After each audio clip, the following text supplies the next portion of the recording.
Hello, folks. Welcome to this. This is going to be a guide for new players. And first, I was thinking, like, what are all the things I need to tell you? Because there's a lot you need to know to kind of get going. This is a game, in terms of a learning curve, I think it's what you need to know to just have do a basic playthrough. I don't think it's really that much. I think you can kind of get going with things like being able to move armies around and stuff. You can do this in a few hours, right? But the learning curve is so long, right? Like I'm still learning things 10 years later with thousands of hours in the game. You just keep learning. It's more than any other game, I think. You just keep learning and learning and learning and learning.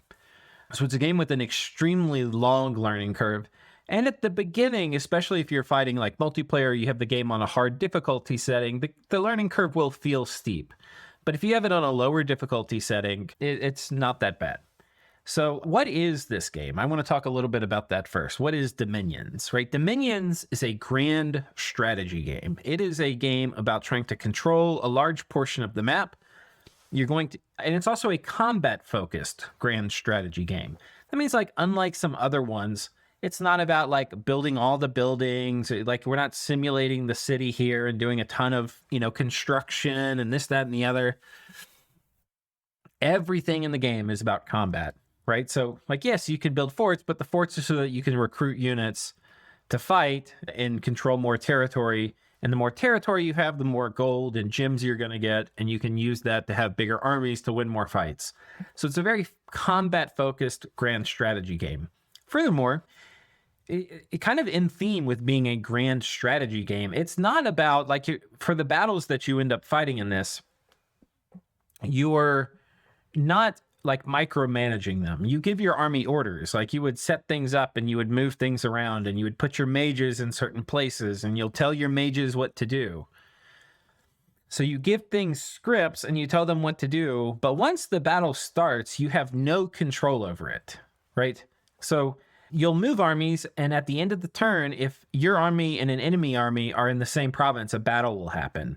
And that battle will take place based on the script that you gave your army and your commanders, but you don't get any direct control of it. So it's a grand strategy, combat-focused auto battler, and you can play it in quite a few different ways. With intense, I think the other things that are like really significant about it are it's got very deep stats. Like this doesn't look like a tremendous number of different statistics like combat stats, but a lot of these things end up kind of, there's like all sorts of different kinds of protection for your head and for your body. You can lose all of your different limbs in combat. There's all sorts of different things like how your morale gets calculated.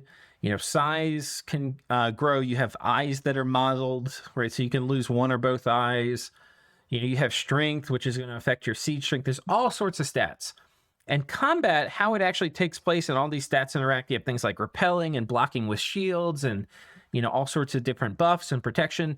So the stats and how the combat mechanics are also very deep. So understanding those and setting your armies up properly will give you like a big advantage when you're having these fights. So it's also got very deep statistics, and it's not a game where like your army has a combat power score of 100 and it's going to stomp all over an enemy army with a combat power score of 20. It matters very, very, very much how you've scripted things. Like there's all sorts of hard counters and all sorts of stuff. So it's not grand strategy in the sense that if you just bring more stuff, you'll win. So it's a grand strategy game where the types, the composition and the scripting of your armies matters like 5 times more often than exactly what it is you're bringing. So and that way it's a really fun game to play because it matters a lot what you as the player do. And it allows for like your skill to shine. Like once you're really good at the game, you can do all sorts of things. So anyway, that's kind of like at a very high level what it is. And also to add another maybe adjective to it, it's a game with an extremely deep and complicated magic system. Like I think it's over 1,000 spells. Knowing what all these are will take forever, right? So it's got, I think, the learning curve at the beginning, like the things you need to know to just like move armies around and stuff. These things we're going to teach you in this video, they're not that complicated. the things you need to know to be like proficient at the game and like winning, it's going to take a long time. So I think it's got a reasonably shallow learning curve at the beginning to just kind of like learn the basics. I hope. But then the learning curve is so long, like it just doesn't stop. You can have thousands of hours in playing the game and you're still going to be learning stuff. Okay, so that's kind of gives you a high level of what the game is. I want to talk you through how to set up your first game in this video and how to move stuff around. All right, so we'll go to Create World. And basically, you can pick any of these settings. It's going to generate a map with X number of provinces per player. And the next screen will set how many provinces there are. We can do like a large map. You can pick the format. We'll give it like a big central lake. We'll do an underground system of a donut. You can do north and south wraparound too. We'll do that. We'll call this a new player guide. And then you pick the era. So the way eras work is basically it's just a collection of nations. So each era, like the nations that are in the early age, they'll survive. Some of them will survive. Some of them will die as you go to the middle age. And they'll have different mages, different effects. In general, though, the early age has a lot of gems, but not a lot of population, which will give you gold. So gems are like a magical resource, and gold is what you use to build like recruitable troops and mages. It's like gems you use for spells, gold you use for recruiting. So like early age, lots of gems, not a lot of gold. Late age, a lot of gold, but not a lot of gems. And then the nations themselves are different, right? In the late ages, they tend to have like a lot of really good armor. In the early ages, they're more mythological or like mythical, right? Like they've got, more giants, more fantasy creatures, but they tend to not have as good armor. And the middle age, again, is the mix. But again, it's, a different collection of mages and units in each of the ages. You can pick whichever one you want to start with. There's not like a right answer for this. So you just pick one of the eras that sounds interesting to you. You can have any number of players. I think as a new player, the most important thing you can do is when you're setting up your games, you want to click all of these to defensive. You just click on them to toggle them. So I'm just left clicking here. And defensive is going to allow you to select they're not going to declare war on you very often. And for your first game, for your first multiplayer game, go ahead and put it on easy, right? There's no shame in that. Later, you can put it on normal. But like, I was just getting my ass kicked in Mighty. I mean, I think I'll end up winning that game, but it happens. Like the AI is not that bad. And Impossible is actually pretty hard. The first time, like we can beat Impossible, I'm sure. We'll do an Impossible playthrough in not very long. But I've got a ton of time in the game. No shame in doing easy for your first one, okay? And however many players you pick, it's going to generate a map to be that size. Now, there's better maps, like with more balanced starts you can get if you go to the Steam Workshop and you download some of the maps there, okay? So there's going to be, if you do, there'll be an option to like load a map. When I was clicking like I'll go back here. Like you can do load mapped and you can pick one of these, okay? I'll do this for the start though. I won't pick one of these, which is going to be like a custom map. We'll just do the default one here, kind of like we were doing. So yeah, set these to defensive. If you want to, the most important thing I can tell you as a new player is on any single screen, you hit question mark on your keyboard and it will show you all the hotkeys.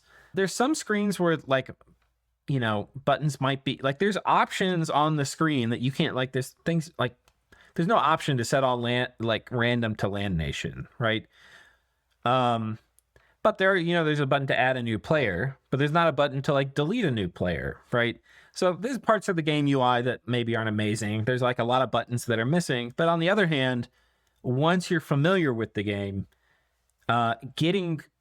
using these hotkeys is way faster than buttons. So like I know I hit backspace to remove a player, right? So I can hit N to add a player, backspace to remove a player. All right, I'm going to try to not use hotkeys as much as I can for the rest of this video. But I just want you to know, if I do use a hotkey, I'll flash up the question mark button and you can see it here. But, as you learn the game, there's a ton of stuff here. So we can assign nations for each of these, or you can just leave it as random. Well, just go ahead and pick different nations here. And then you pick a nation you want to start with. I think a great nation to start with is Ulm. They've got some of the best troops in the game that you can just kind of make. So we'll do that. And then you hit OK. And now you get to, this tells you the overview for Ulm. So this is a nation that specializes in earth and fire, and it has a little bit of air and astral. They can forge items very well, and they can research well and drain. And then they have also some of the best heavy infantry, crossbows, knights, and yeah, they're just really good troops. So yeah, they also have this heavy cav, which is going to expand very well for us. So yeah, we're not going to, this is not going to be an overview of how to play Ulm, but we're just going to, I'm going to show you how to like do some of the basic things. Now, this is really intimidating, picking a god. And in general, I don't think like we're not going to make you an expert as a new player. The best thing you can do is maybe copy a guide and pick something somebody else does. But even then, like if you're watching some of my videos, I might pick a pretender that's going to be optimal for me. And what do I mean by that? I mean, I'm going to be good at expanding without using my pretender. But a lot of times it can be easier to pick a pretender that is going to expand well, regardless of kind of the skill of the operator, right? So Earth Snake is a classic. A lot of nations have this. He has high protection, right? Which means enemy weapons aren't going to do much damage. He's got fear, so things are going to run away if they're in combat with him for a long time. And he's got recuperation, which means if you make a mistake and get some afflictions, they're going to go away.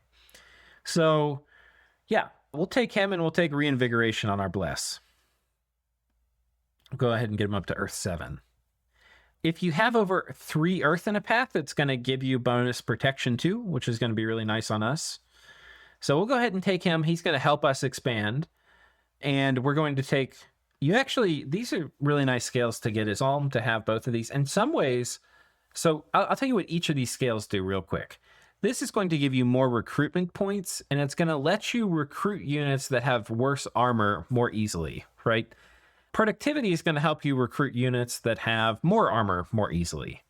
And if you take both of them, it's going to help you recruit both. And the reason we're getting both is Ulm. You would think like, oh, don't we only need the good armor kind because Ulm has really good armor? Well, we have one of our units ends up making, he's got a resource bonus, right? So you can see right here, resource bonus 10. For every one of these mages we have in a province, it's going to add to the resource pool for that province. So we'll end up being, we'll be needing, because we get resources to make armor from that unit, as time goes on, the thing that's going to be short, we're going to be short on are the recruitment points, which is what comes from order. The recruitment points is basically like how willing is the population to show up. And the resources are how much like iron and stuff do we have to make armor. So as our priests can magically make armor, we end up being more short on like the population resource here. So we'll take that. We'll go ahead and go heat. We'll end up going growth. We're going to go drain. And we'll keep magic neutral. We'll take a little bit more dominion here. Okay? So the candles, this is going to determine how much dominion we have. So I already told you this is for how much kind of the population resource we get for recruitment points. This is the resource kind of scale. Yeah, these are, by the way, called scales. So if you hear people in the community talking about scales, they're talking about these. And generally, if you go for a scales build, you're going for a good scales build. Good is kind of implied. This is going to determine whether our lands are hot or cold. We're kind of a fire nation, so we'd prefer it a little bit warm. The growth is going to determine how fast our population grows. That's going to determine, in the long run, how much money we make. So in the short run, growth scales don't affect your gold that much. In the long run, they affect them a ton. Luck, this is going to determine whether we have good or bad events. If you're a new player, luck can be or misfortune can be pretty frustrating, so consider taking luck. And then drain is going to determine how well our mages research. But if you recall from this, it said some of our mages' research is not affected by drain skills. So we can go ahead and take drain. It's one of the special things about this nation. Getting new magic pass. So this earth snake that we picked, he comes with earth. So if we get more earth, it's cheap, right? It doesn't cost us that much. You can see our design points. We'll reset this, right? So this is how we came for the magic. When we get one path here, it hardly changes. It only costs us 8. And then each additional point is going to cost more. But if we were to come over here and take 1 point in astral, you can see it costs a lot more than 8.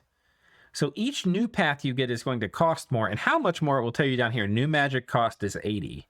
This actually cost 80 for us to pick up one astral, but it was really cheap for us to pick up a lot of earth. So when you're picking your pretender, you can hit tab here to see what paths all the pretenders have. A lot of times you want to pick a pretender that's going to use magic paths that already comes with magic paths you want. It's very expensive, depending on the pretender type, to pick up magic paths kind of after the fact. The pretender doesn't come with. So this is a build you can do. I'll tell you a little bit too about the different tiers of pretenders. The top tier, these have the most dominion. That means they start off with 4 candles, right? This is going to determine how strong kind of the presence of your god is. And basically you'll have dominion score, which will pile up, or candles is what we call them, that will pile up in provinces. And so if you start off with like 10, which is the maximum you can start with, your god's presence will build up faster in provinces, and it will spread the scales, and there's other certain magical spells which will interact with dominion. But basically, the more candles you put here, the stronger your god's presence will be. And these guys start off with a lot of magical presence, and the little human mages down here start off with very little. So these guys, the humans, they can usually have lots of... It's very cheap for them. You can see their new magic path cost is 10. So it's very cheap for these guys to add new magic paths. But for a lot of the other types, it's very expensive. The second tier, these Dominion 2, they start off with 2 candles. You can, of course, add more, but it gets progressively more expensive. These tend to be your best expanders, meaning you can expand with them, and that's what we got here. We're picking up an Earth Snake, an Earth Serpent. So you can expand with these guys with reasonable efficiency. For many of them. Some are way better than others. The Earth Snake's a pretty good one. The Thrice-Horned Boar is usually a pretty good one too. Wadjet's not bad either. Or no, this is Ormer. He's pretty good too. There's a lot. The dragons are pretty good. You put them on fire, they have breath attacks. So you can pick a dragon if you want. Anyway, these are typically good at expanding, but they tend to kind of fall off in the mid and late game. Your Titans, these are your strongest pretenders for being like a presence on a battlefield in the mid and late game. They come with full item slots. That's one of the things that's missing in the monsters. The monsters usually only have 2 trinket slots. But these guys have full item slots, so you can put all sorts of gear on them, and it's very possible for these guys to kill whole armies. The downside is most of these guys cannot expand. And expanding is basically the beginning part of the game where you're taking provinces from the Indies. It's a very important part. So these are basically the tiers. You have the immobiles, which are very usually strong in the presence of their dominion, but they can't move around. And then you have the Titans, who are very good at fighting, but they're expensive and they're not as good early. And then you have the monsters, who are really good early, but they don't have super great dominion, and they fall off later. And you have the human mages, which usually have a wide variety of magic paths they can have. So yeah. And the bless will apply to your sacreds. People are like, what are scales units and what are sacreds? Basically, if you look on a unit and they don't have a candle icon, like a candelabra, there's a scales unit. And so like for our mages, this is a scales mage. This mage, however, is a priest. You can see he's got this little candelabra here, which is unlit, means he's sacred, but not yet blessed. In combat, you can bless them. And once they're blessed, they will get the benefit of your blessing. And there's a long list of blessings you can pick, and it tells you the requirement on the left, and if you hover your mouse over it, it'll tell you what it does. But anyway, you just pick this. So we can name our god. And try to have a funny name if you can. And then these are the settings. These you don't really have to mess with. What I would just recommend, I think we had like 8 players. I would recommend doing the number of thrones equal to the number of players, and I would do it level 2 thrones. And then set the number of ascension points equal to the number of thrones. So what this means is you need 8 ascension points in total, and you get 2 per throne, or you get... Each throne is worth a number of ascension points equal to its level. So each level 2 throne is worth 2 throne points. So if you collect 4 level 2 thrones, you win. That's how we're setting up this game. There's 8 level 2 thrones, and if you collect 4 of them, equaling 8 ascension points, then you win. Otherwise, you can keep these things pretty much as they come. A lot of times people play with events are common. This is not super important though. Yeah. I could go through all the details, but I kind of don't want to we're already going to overwhelm you a little bit with details. All right, so it's generating the map now, and then it's going to give us a start. Okay, and I fast forwarded through that for you guys. I actually have a weird option turned on that lets me see AI turns sometimes. You will only see your nation, but yeah. So here we are. We're playing the nation of Ulm. And this is our god. We picked him awake so he starts at the beginning. You can take options where they'll awaken later, but we took one, our god's going to be ready at the start. We're going to have him research. We'll have him go up to Conjuration 3. So I already started doing hotkeys. So you can see I hit F5 to pop this up. The other way to do that is you click over here on research, which is, let me see which hotkey it is. Oh, here it is. You click on this. This is the lab icon. I don't know why it's a lab. I can't even tell it's a lab by looking at it, but just for me, it's a lab because I'm just used to playing Dominions. But yeah, this is the research screen. And you pick on, if you right click on one of these, it'll tell you all the spells that are in here. And again, any screen you're here, you can pull up, do question mark, and it'll tell you the hotkeys. So if you click the letter corresponding to the magic path, it'll filter for just that magic path type within Conjuration. So I'm looking at all the different Conjuration schools here. Right? All the paths in that school, sorry. So like these are the schools: Conjuration, Alteration, Evocation, Construction, and the paths are the elemental or magic type. So it's like a matrix, right? So in each of the schools, you have lots of different paths of magic. So schools, and then the types of things are the paths. And here's your cue. So I'm saying every time you click it, it's going to add more research for that. So just to set your research, this is something you want to do when you log in for your first turn, is you want to come to this and you want to set your research. And in this case, we're going for Conjuration 3 because we want a spell called Summon Earth Power. It's going to be really good for our nation. And then after that, we'll probably come down here and get some alteration. So I'll click Alteration 3 times. And then I'll click Enchantment 3 times. And that's going to be our early game starting research for us. Now, we're only researching 8 per month. And that's based on our god sitting here researching because our god researches for 8. So it's going to be a while until we finish our first conjuration because it takes, we have to get 50 and we're only going at 8 per month. But as we get more mages and assign more of them to research, this number is going to go up and we'll research faster. And that research is going to apply just to researching Conjuration 1. And as soon as that's done, we'll go for Conjuration 2. And the deeper you go into a school, the more each subsequent level is going to cost. Okay, so we're researching here. This is a scout. You normally start with the scout, and we're going to use our scout to go sneak around and see what's near us. And then one of the things you're also going to want to do at the very beginning is you usually want to take one of your first commanders and set them to be a prophet, and you give them some funny name. Oh, I didn't turn on renaming, but once you're in this screen, you can hit R and rename your commander. And again, you're wondering what the hotkeys are. You can just hit the question mark in any screen and it'll tell you all the hotkeys for that screen. So very cool. Now we need to recruit things here. So how do we recruit? That is a fine question. Most of the menus are over here. So we can see army setup. This will tell me all the armies that are here, right? The next one over up at the top of the screen is recruit. So army setup is T. And recruit is R. So we can click on this castle and this will bring up recruitment. Now what we're going to want to get at the beginning is we're going to want to get some of these mages who give us resources because they're going to help us get more resources, which is going to be our limiting factor. And I'll show you what I mean by that. Now, one thing you'll notice when I click the mage is going to cost resources and recruitment points. These were these resources I was talking about at the beginning. This is like how much armor the mages use to recruit them. And this is how many, for most troops, this is how many like recruitment points it's going to use. When you click on a commander, the recruitment points actually is going to be how many commander points it uses, even though it says recruitment points. So you'll notice you can see how many commander points I have. Ulm actually gets really good forts at the start.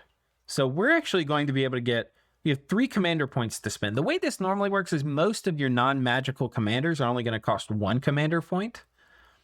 But most of your magical commanders will cost at least 2, but sometimes 4 commander points. And there's a couple commanders in the game that cost 6. So yeah. We're going to go ahead and get 2 of these guys, because if we get 1, you can see we have a commander point left over. If we get a second one, we're going to, it says -1, and what that means is we're only halfway able to recruit this guy. Next, so this turn we get 1 commander and half of this one, and next turn we'll get the remaining half and a whole nother one. So every 2 turns, we get 3 guys. We get 1.5 guys a turn. So this is what we're going to do to get more commanders. And these guys have the resource bonus, so they're going to help us get more troops. And then for the troops, you can look at all the different kinds of troops. Some you'll notice, so we have like 2 flavors of each unit. This guy, you can still see his face, because he has full chainmail and he has a half helmet. But this guy has a full plate of arm and a full helmet of arm. So this guy has much better gear, but he costs a lot more resources. This guy's 39 resources, and this guy's 28.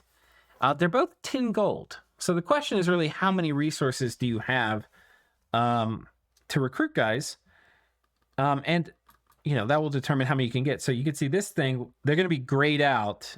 You see how these are grayed out. They're grayed out if you can't recruit them. So we'll click on these guys to unrecruit them. And if you do a single click, it'll give you 1. If you do a shift click, it'll give you 10. So that's what I'm doing here. So we also could maybe get Cav. These Almish Cav are really good.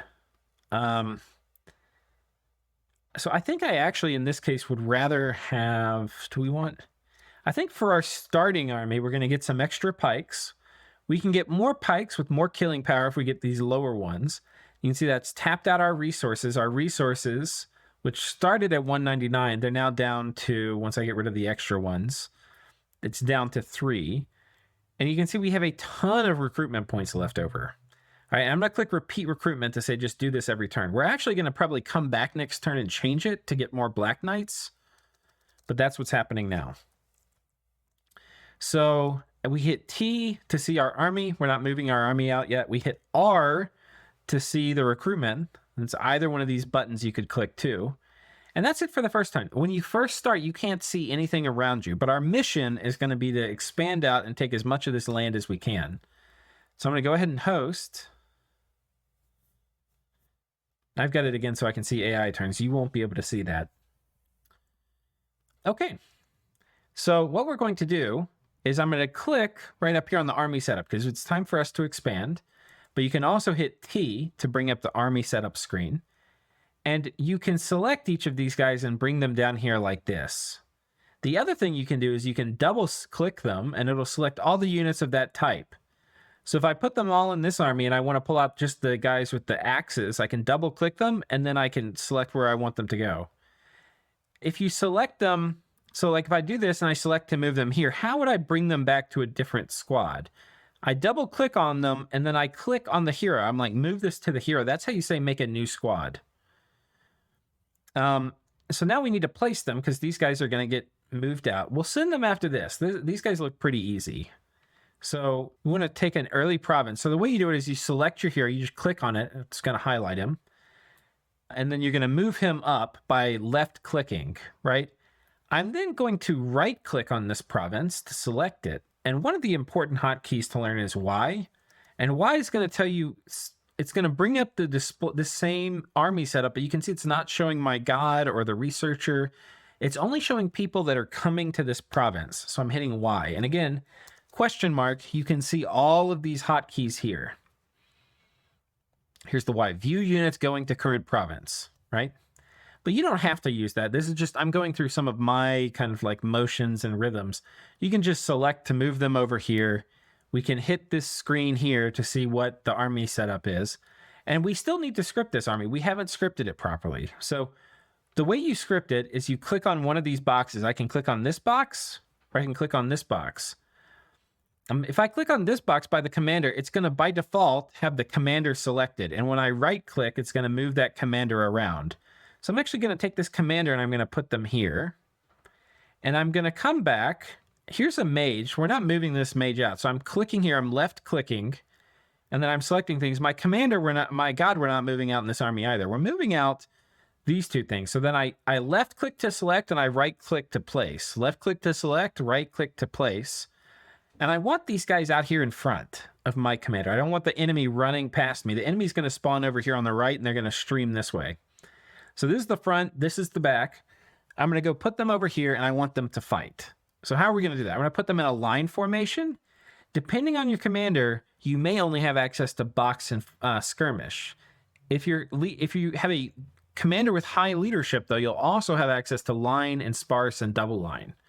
And you just click that. So like I left click to select this. I could change it to box. I could do line. I could do sparse line. This is a thin line, or a double line, which is like a very dense line. We're going to do a single line. All right. So left click to select, right click to place, and I'm putting my guys right close at the front. We're not ranged, so we want to be as close to the enemy as we can at the start of combat so we can get into melee and fight them. Okay, so looking again at the army setup, are we done scripting them? Not quite. I'm going to select this. We can click on this. This is the scripting slot for the armies. So I'm going to script this. Right now, that would just kind of be off script. This would be fine. If you just do this much, you'll be okay. But we're going to give them more specific orders. We're going to click on that, and then we're going to click attack, and then we're going to select closest enemy. And this says attack closest. Click OK. So this is going to tell this squad to attack the closest enemy, and we're going to have this guy attack closest. We could also, if they were like cavalry, if we had a cavalry squad, which we'll have later, we could select attack rear. And that would be like a flanking order where we want them to go run to the back and try to snipe the enemy commander or archers. And then our commander, we give them a script here, right? So all the commander, you can see none of them are scripted, right? So this commander, we're going to give a script, and these are all the holy spells. It's a good, easy path of magic to learn some basic spells. What we're going to do is we're going to first do 2 sermons of courage. And this is going to add some morale to our guys and also combat fear. And we're going to cast another spell. So I'm clicking cast a spell. We're going to do sermon of courage again. I could add more by hitting X. And that's going to repeat the last thing that I cast. It's a really useful hotkey. I'll pull up question mark and you can see all the hotkeys here. All right. X is right here. Repeat last single round order. Right. And you can click delete to get rid of something. I'll hit X to add it back, or I could just click right here, click to add spell. I'll click delete. Okay, then what are we going to do? Then we're going to click to add word of stone. This is you have to be a holy 3, but our prophet is a holy 3. And we want to add more of that. So I'll just hit X here more times, but if you don't remember that hotkey, you just come back here and you do cast spell and then word of stone. And now he's scripted. These are the 5 scriptable slots that your commander gets, but then this last one, which you can see, these things are grayed out. We can't put any of these things in this last script slot. What you put in the last one is once you're done, this is what he's going to try to do the first round, this is the second round, this is the third, this is the fourth, this is the fifth. This 6th slot is what you do thereafter, right? So we can have him stay behind troops, we can have him run in and attack, we can have him stand still and cast spells, or we can have him advance and cast spells. We're going to have him advance and cast spells. Okay, and then this guy's going to go attack this province. Now, the reason we've selected this is because this province, when we click on it, we have our scout report. And this province only has 40 units, and these are a particularly weak indie type. It's only, you can tell that they look basically naked. There's basically tribal warriors that are not terribly good at fighting. And we're going to be coming in. I'm hitting Y to see who all's moving to this province. With some of the best armored and protected units in the game. So we should crush these guys. Famous last words. Don't ever say that. And we're going to also go expand. These are barbarians. These hit very hard, but don't have a lot of protection. This would be these are actually very challenging for us to take. Because we rely on having really good armor. And these guys hit hard enough to go through our armor. And that's also the same thing we're going to rely on with our Earth Serpent. I mean, we have very good protection. So this guy, actually, we're going to send our god, something funny, up here to fight these deer tribe. And we're going to have, he can't really cast anything. So we're going to actually have him cast flying shards 5 times, and then we're going to have him attack. So how did I do that? I click cast spell. It'll list all the spells that are available. We haven't researched anything, so there's not much to cast. We'll cast this once. We'll hit X to spam that out a few times. And then I've clicked down here, attack, and then we'll do closest, right? There's hotkeys for this. So the way I did it really quickly without doing attack and then closest, right? I hit the hotkey, which is, let me reset this. I hit the hotkey, which is A and then C. Oh, wait, sorry. Attack and then Shift C is closest. And these are available if you look right here. Capital C is closest. Anyway, so these things, you don't need to know the hotkey. You can just come in here and select this. I'm just showing you how I do it. Okay, and so that's going to be it. Now, we've done everything we need to for our first turn, really. We have recruited things out of our forts until we've used up most of our resources. You can see we still got a lot of gold left over, but we've used up most of our resources. And we've sent both of it. We've scripted our armies, and we've sent both of our armies out to take provinces. And we've also set our research, right? By clicking on this lab here, we queued up what research we want. So yeah, that's basically all we need to do. Now we hit in turn. The button to do that is over here in the very top right. The letter to do that, and you need to be very careful pressing this when you don't mean to, is the E key, right? So we're going to go ahead and press the button, and then I'll host. If you're playing in single player, a lot of times you don't have to click host. Like I said, I've got this weird command on that lets me see the AI turns. And then we've got some battles. So this is our message report. Let's watch these. We can, if we click on this, it will show us the summary. If we click on view battle, we can actually watch it. So I'll click view battle, and this controls the speed. Battles can be really slow. Like if you didn't know how to adjust the speed, you're just gonna sit here for a long while. Like this will take a long time. So we'll turn it faster. The hotkey for this is F. We're gonna do very fast. The hotkey is T. And now you can see the battle speeds up, and I'll slow it back down once we get closer to being in melee. So these guys all have ranged weapons. These guys have javelins, and these guys have bows, and so they were trying to shoot. Now that we've closed in melee, they've all run up to hit us with their weapons. And they are definitely hitting us, but we have a lot of hit points, and we have really good protection, 23, so they're not doing much damage. And we also have fear, so we've caused a lot of these guys to run away before we've even killed too many of them. And that's about to happen again. And yeah. One of their nature mages summoned this bush, so we're going to have to fight that too. Okay, and if you want to get out of a battle, you can hit Q, and that'll bring you out. So like you view battle, you're like, how do I get out? You can just hit Q. The other thing is you can hit this button that's got some of the options, and you can do quit battle replay. Okay? And then this is the battle with our army. I won't spoil it. If I clicked on it, you would see how the battle turns out, but we don't know, so I'll click down here and view battle, and you can watch it, and then you get the suspense. To move around the battlefield, you can use your keys, left and right, up and down, like the keyboard. And I believe, yeah, no, that's basically how you want to do it. There's a cool feature too, where if you hold shift down and left, right, it gives you like a smooth pan.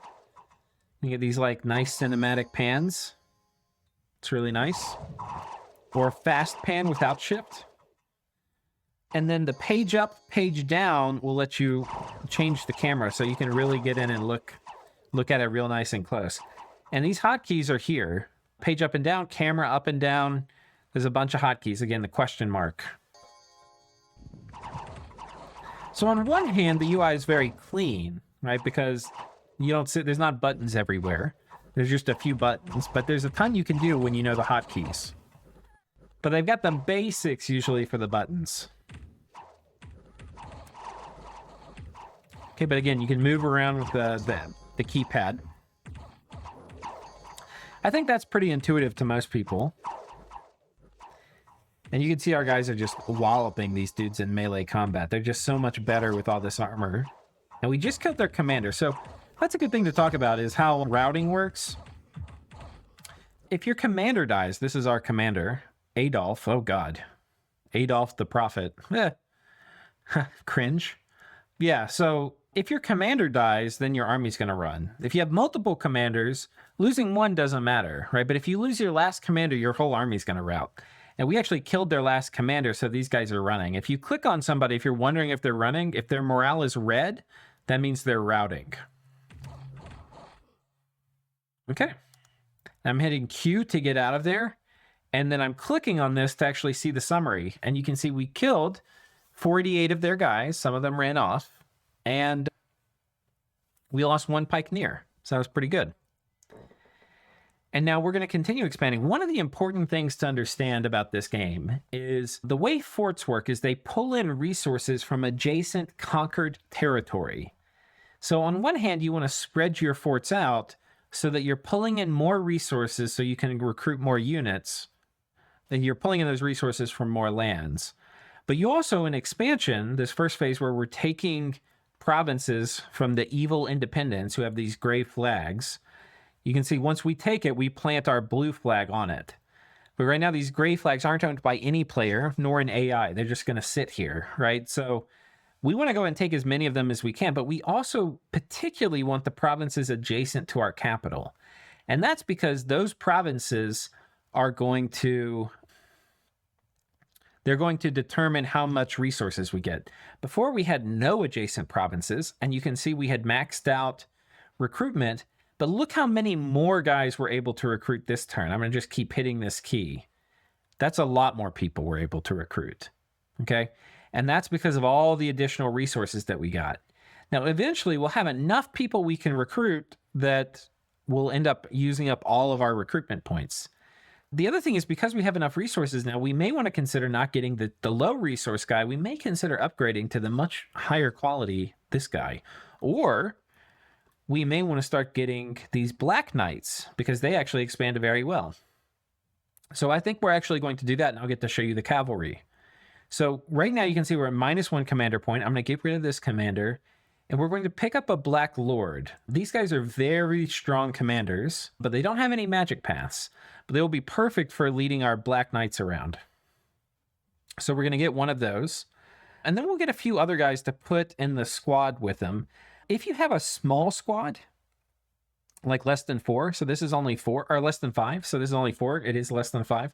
We're going to want other guys in the squad just to anchor the morale, because you get a morale penalty if you're less than 4, or less than 5. So putting 2 extra guys in the squad with them will kind of fix that problem.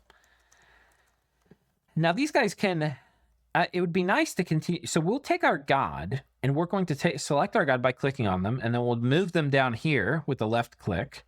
And we're going to have our god help. These are tribes. They're pretty easy for our god to kill. So we'll have our god come down here and kill these. And that's going to add furthermore, even more resources to our capital, right? And we're going to have these guys. You can see they could only go here or here. Well, this province we've conquered. This one we probably could conquer. So we're going to have Adolf move up this way. Feels so weird to say. Now, one thing I'm doing is adding province defense. How do you do this? You can click on a province and you click on defense. It's over here. This defense. This tells you how much defense is currently in the province. And you can hit plus or you can use your up and down key. So we're going to add 6 to all basic provinces. This is a good rule of thumb. It's enough to fend off some basic bad events that can happen. And then it's, if an enemy attacks you, they at least have to have a small army. They can't attack you with like a single commander a lot of times, unless it's like a very special commander, and have it work, right? So it's a good habit to get in is trying to get at least 6 PD or something in a lot of your provinces. If somebody's going to attack you and a big battle is going to take place and you need all the help you can get, you can put a lot in here, right? I'm going to hold the up key. We can get up to 28 defense, and you can see we actually end up having, this is like a permanent army that as long as this province doesn't get conquered, we're going to keep this army here. You can't move it out to go anywhere else. It's just like a permanent fixed army. That's what province defense is. And so you click on this to do it. You can also, if you hit the F1 key, the F1 key is going to bring up, let's see if there's a button we can push. Yeah, here. If you click on the crown, that's going to bring up the F1. So F1 will toggle it, or you can just click this crown. This is going to bring up like a summary of all your provinces, and you can see there's a column for defense. This tells you how much province defense is in each of your provinces. This is a great way to come in, like, overview, look at your empire and see which provinces you might have forgot to put province defense in. I'm going to hit escape to get out of this. All right, so we've got these guys moving around. We've recruited some guys. We're going to get a few more. And we're going to try to send out another expansion party. Okay.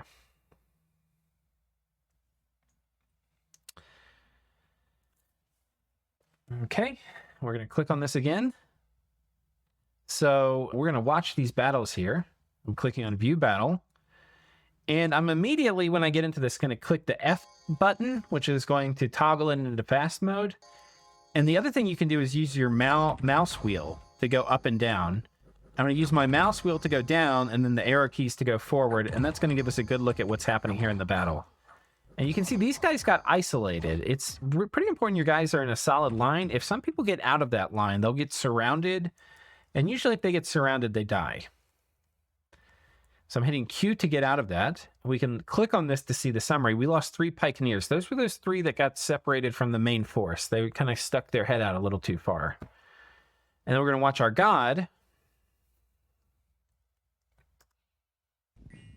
And I'm going to hit T. And then it's going to go into very fast mode. And once we start getting in melee, I'll go to F, which is the sort of fast mode. And you can see there's some barbarians here. They actually hit really hard. This guy's got a 29 damage greatsword. So when you click on a province with multiple people in it, you can see these buttons down here. This will let you toggle through all the people that are in that single tile. And you can also switch through it by touching 1, 2, 3 on your keyboard. But anyway, these guys hit really hard, these 2 guys. So fortunately, our Earth Serpent bites their head off. And then he's routed those guys with his fear. He's going to now eat these bushes, as one does. And he's going to eat this bush, as one does. And the archers have run out of ammo now. So that's an important thing to discuss. They have a limited amount of ammo, 12. And if I hit R, it'll bring up the combat rounds. And you can see we're past round 12. They took a couple turns to like wander into range. And after that, they shot, and they've run out of ammo, and now they're running into melee. That's all. This is also a button you can toggle here, right? If you click on this. So now that they've run out of ammo, they've run into melee. We're going to eat their heads. We haven't gotten any afflictions. We still have plenty of hit points left. And we have a Furor that's made them run off. So this is our great and powerful god. And we have yet another one of the provinces in our cap circle or cap ring taken. And that's going to mean even more resources here for us to spend. You can see we've got 134 more resources to spend. That's great news. I'm hitting R to pull this up, right? And R to toggle it. So we've taken this. We're going to actually, from this way, we could actually move back down and take this province. But this is actually going to be a great province for us to take with one of the small armies we've recruited in our capital. So I think we'll actually do that. And one of the things you want to do is you want to click around and look at the provinces you could go to. So this blue indicates we'd have to be able to cross a river, which we can't. So we can't go to either of these provinces. If I were to click, you can see we can't cross, even though we've got lines to it. It's because of this blue. Now, if we had units which could swim or were amphibious, we could cross it, but that's not the kind of units we got, so we can't. So instead, we have the option of basically attacking here or attacking here. And one of the things we need to do is decide which province is better to attack.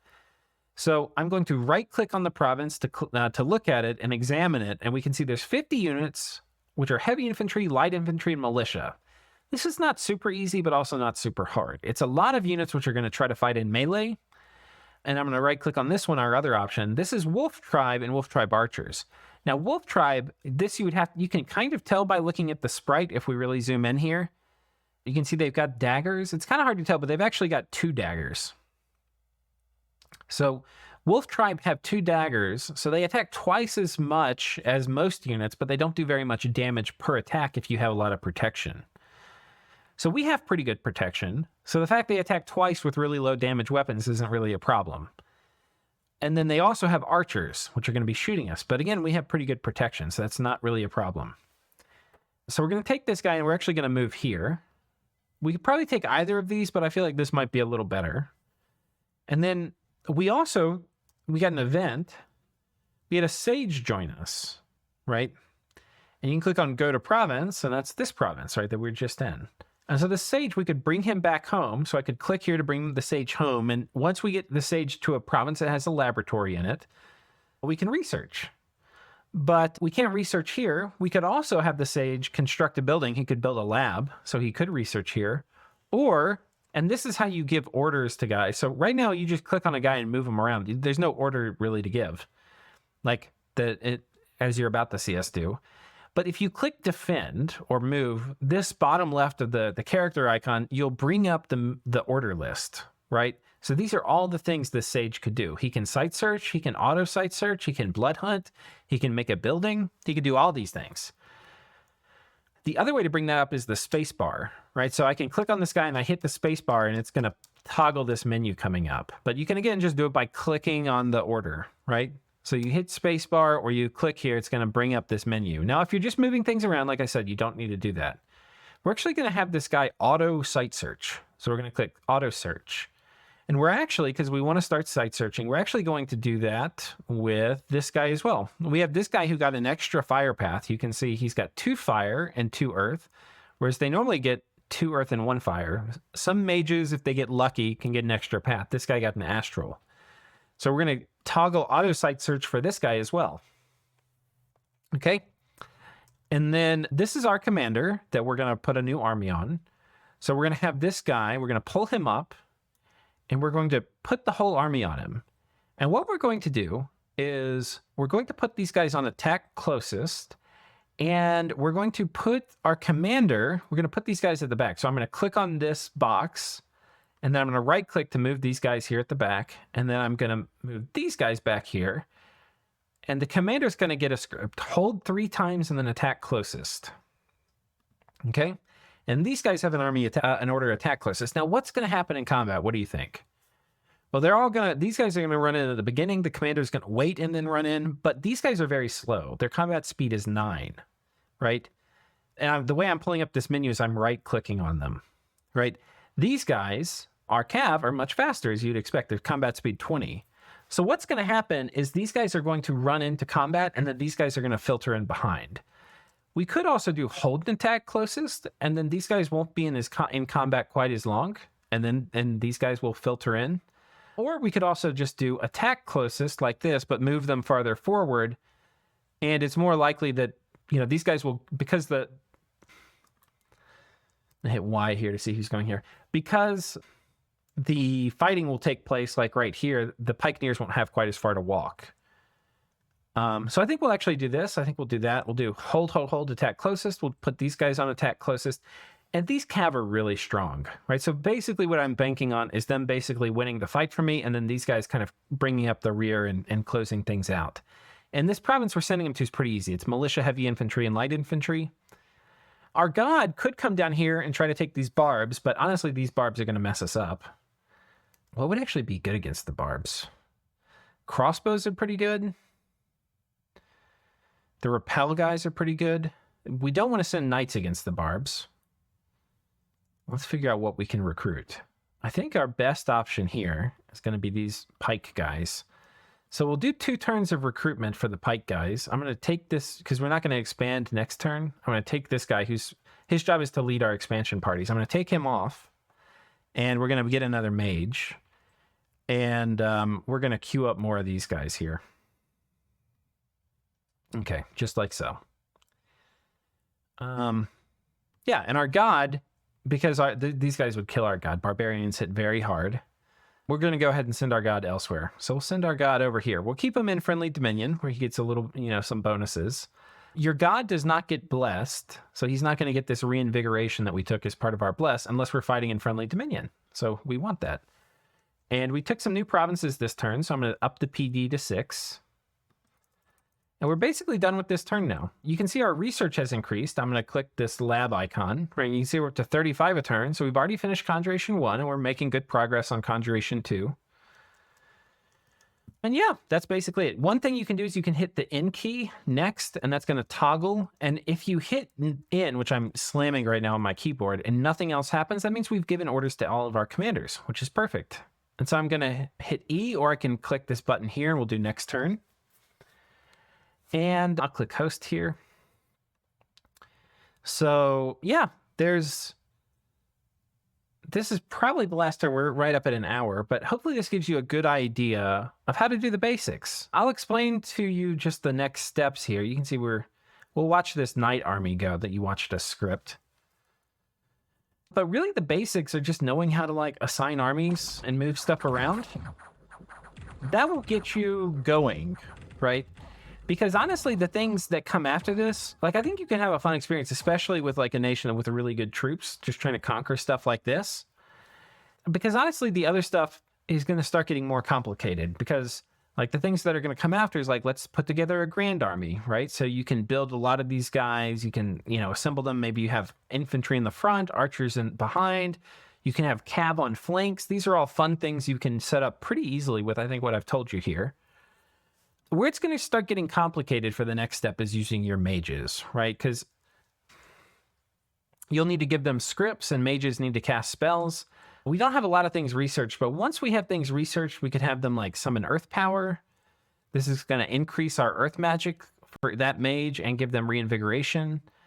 And then we could have them buff our troops. So like I'm hitting the E key to filter for only the earth spells after I've clicked on enchantment to see these are all the earth spells we can cast if we go up in enchantment. We can have them do like Gift of Giant Strength to cast strength on a bunch of our guys. Or we can do Giant Strength Warriors, which is going to be a big area of effect version of that, but it uses a gem. Yeah, so anyway, there's a bunch of different things that kind of we can cast. And knowing those and knowing which ones are good, well, that's complicated, right? But, that the way you'll probably learn is either by watching videos or by just, getting curious, right? And saying, okay, well, I'm playing... That's one of the nice things about playing a nation without many paths. Like, if you look at our mages, this guy's Earth 2, Fire 1. If you look at this guy's Earth 2, Fire 1. If you look at this guy, he's Earth 1. Like those are the only mages we have, right? So they're Earth and Fire. So if we want to learn how to play, we don't have to know about all the spells. We can just hit E, and we need to know about the Earth spells, and we hit F, and we need to know about the Fire spells. So you just read these descriptions, and you're like, okay, does Fire Resistance sound good? What about Ignite Arrows? Is this something I want to do? Right, so you read up on just these individual ones, and you know whether you want to cast it or not. The other thing I'll just point out while we're here is this, if you see this pentagram, this means it's a ritual. This means it's like a strategic spell. It's a spell usually that costs gems that you cast in labs that, like in this case, it summons units, like terracotta units to join your army. So yeah, these are the ritual spells, and then everything else that doesn't have a pentagram is a combat spell. So it's something that you script mages for in combat. But yeah, that's how to basically... I mean, all that's really left is once you conquer the independence, you'll start seeing other players' flags. And that's not good. We need to go kill those players. So usually you'll pick one you want to fight, and you'll go fight with them. And you're going to try to keep them from taking your land. So unlike a lot of other strategy games where you like doom stack and you put all your guys into one army, that's usually not how good players play in Dominions. I mean, they do it sometimes, but if you put all your stuff in one army, you can't defend most of your land. So you're normally like adding province defense to land and supporting it with various small squads to try to keep the enemy from taking it. And then you're usually trying to put together at least one decent army with mages in it that can take forts off the enemy player. And so, yeah. And so basically you do that. You try to take more and more land. Once the independents are gone, you fight players. When you fight players, if there's no fort in a province, you just take the province when you conquer it. If there's a fort, you have to sit on top of it for a while and siege it. How long depends on how big your army is and how strong the fort is. And then you take the enemy player's forts, and eventually if you do that enough, that player's dead and they're out of the game. To win the game, you need to take a certain number of thrones. Thrones are marked here with this strange little... If you zoom in, you can tell it's a throne with like little steps going up and a chair, right? Zoomed out, I don't know, it looks like a face with like a helmet on. But yeah, you can see there's a few of those on the map, right? So you need to go take those. There's also a cave layer. I don't know if we're slightly connected to it. You can see some of the cave layer here. Those you get to through these little portals. But yeah, I mean, that's the basics of the game. The most, I think where it can get frustrating is like you're in this thing and you don't know like what to click. And I hope I've gone through that at least. I hope you know how to like, okay, what are the buttons that I click to put units in armies? How do I move armies around? How do I script them? Those are the basics. And like once you know those, I think you can start having fun with the game. But and like that's what I've been trying to kind of communicate in this. In my opinion, this video has shown like the tiny baby steps that allow you to recruit things, to expand, to move armies around on the map. And I think once you know that, you can start having fun. But if you just open this up for the first time, you maybe haven't seen a tutorial, it could be pretty frustrating because you don't know how to do anything. You don't know what buttons to click. You're just like, what do I click here? So anyway, once you know that, that's like the baby step, but you're so far from learning like all the depths and secrets of the game. You're at the part where you can start maybe enjoying playing, but like learning all the spells, learning which ones are good, learning how to like increase the level of magic paths you get. Cause like you'll never win a game as Olm if you only have access to earth and fire. So you have to like summon magical creatures that are going to have other magic paths, right? And like knowing which ones are good or how to do that. That's like its whole thing. And then like judging enemy armies, can you beat them? Can you not? How to do efficient raiding where you like take in many provinces. There's so many things to learn. And then, you can forge items. Right now we can't forge anything yet because we haven't researched construction yet. But once you research construction, you'll see at construction level 1, you can do basic things. At construction level 3, you can do like lesser magic items. You can do greater magic items at 5. You can do very powerful magic items at 7. And then you do unique artifacts at 9. So anyway, there's like a whole thing of knowing which items are good and how to use them. So, but, especially if you take a nation that has like really good basic troops, like Ulm's a good example of that, you can have a lot of fun without knowing all that stuff. I'll go through and just show you to close out here some of the nations which have good troops in every age, right? So like these are good scales troops that you don't need to like understand the bless system to get them to work. Ulm in this age actually has decent troops. This is definitely like a troop spam faction. It does struggle a bit. They've been buffed. They get, I think, better randoms and paths, I think, on the shaman, and then maybe on these guys might get better paths too. I can't remember exactly, but anyway, they've got pretty good troops. Calum gets pretty good troops. You can this is like a flying swarm faction. You just make a ton of these Spirehorn warriors. If I can find them. Tempest warrior. Where's the Spirehorn? Here we go. You just make a ton of these guys, and you have like 300 of them in an army, and they just descend like a bird plague out of the sky and wipe out whole armies. If you outnumber them like 2 or 3 to 1, these guys are really good. And they have tons of strategic mobility. And they also don't have a ton of magic paths. They're a little bit like Ulm in that they primarily just have air. The Eagle King gets more options, but a lot of it's air with a little bit of water. And they do get a bit of death with these guys too. But, this is a nation that you could play, have fun with without really understanding too much of the magic system of the game. What else? The Roman troops are pretty good. So Airmore also has pretty good troops, especially for the era. So this would be another nation to consider. In the Middle Age, there's a lot of nations that have pretty good troops. Pretty much all the Roman troops, like so Scaleria and Pythium, these Roman troops are all pretty good. So if you don't want to learn too much of the magic for your first game, these are pretty good factions to take. Phalegra is kind of interesting. You get these guys and they have the ability to capture slaves. So you can have like huge chaff hordes of human armies just by, the only thing you need to learn is recruit Phalegra tyrants and put them in a province to capture slaves. It's going to cause unrest, so you have to patrol with some commander leading an army to keep the unrest low. But if you do that, you can just keep getting these hordes and hordes and hordes of human slaves. You probably don't want to do it in your capital because that unrest is going to affect your income too much. But, just doing that one trick, you can have huge human armies. And then there's only a few spells you need to learn to make human armies interesting, like just learning flaming arrows and like strength of giants and stuff is going to make these armies kind of interesting. TNG gets some pretty good scales true. Well, I don't know. They're overpriced a bit, but they're pretty good aside from that. Oh, a man catcher. This is new. Ooh, he can stun. Very interesting. That's new. That wasn't in the previous iteration. I'm going to have to play middle-aged TNG. Marignon's also really interesting. This is probably a great nation if you want to start learning how to bless your troops, because you get a recruit anywhere sacred. So if you take a good bless for your god, you can just make a ton of these Knights of the Chalice, and they're really good. So this is probably another good new player faction. Just to learn the game fighting against the AI, you know. Niflheim also is really good if you want to, in early age, if you want to start learning about the sacreds. God, I'm probably missing. Ulm has really good troops. I don't know. There's a lot of really good ones. If you look in the late age is kind of the era with the best troops. You know, Agartha gets these really good crossbows. You can have really good crossbow piles with Agartha. With Man, you get the best kind of crossbow utility guy in the game. These Tower Guard are nuts. And the Defender are really good. They basically are good in melee and they're good at ranged. So this is definitely a nation to consider if you're just doing like quality troop spam, which is kind of what I've shown you. Who else? You know, Ulm, again, has good troops in this era. They get these big greatsword carrying Zweihanders. They get the Ghoul Guardians, which are an undead troop that has a magical black halberd. They're pretty cool. Kalem, again, you can... Bird Swarm is always an option in any era.